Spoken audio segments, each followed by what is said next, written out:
Star హీరోలకి ఒకటి రెండు ఫ్లాప్స్ వస్తే పెద్దగా ప్రాబ్లం ఉండదు. సింగిల్ హిట్ పడితే మాత్రం సెట్ అయిపోద్ది. అదే కంటిన్యూగా 4-5 సినిమాలు మిక్స్డ్ టాక్ తెచ్చుకుంటే డేంజర్ జోన్లో పడ్డట్లే. ప్రజెంట్ ఇదే సిచ్యువేషన్లో ఇరుక్కున్నాడు అజిత్. అర్జెంటుగా తనని తాను ప్రూవ్ చేసుకోవాల్సిన పరిస్థితి ఏర్పడింది. అజిత్ కుమార్ కోలీవుడ్ లో one of the star hero. కానీ నిఖార్సైన హిట్ కొట్టి చాలా కాలమైంది.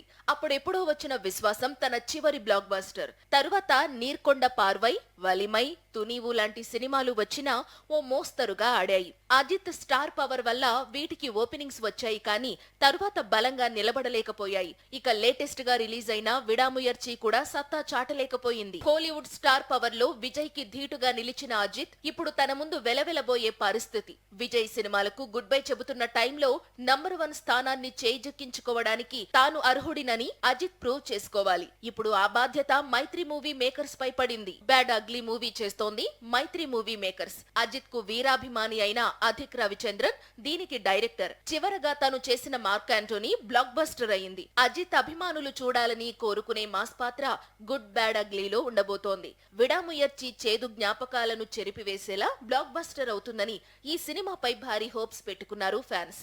మరి ఏప్రిల్ 10న గుడ్ బ్యాడ్ అగ్లీ బాక్సాఫీస్ వద్ద ఎలాంటి మ్యాజిక్ క్రియేట్ చేస్తుందో చూడాలి.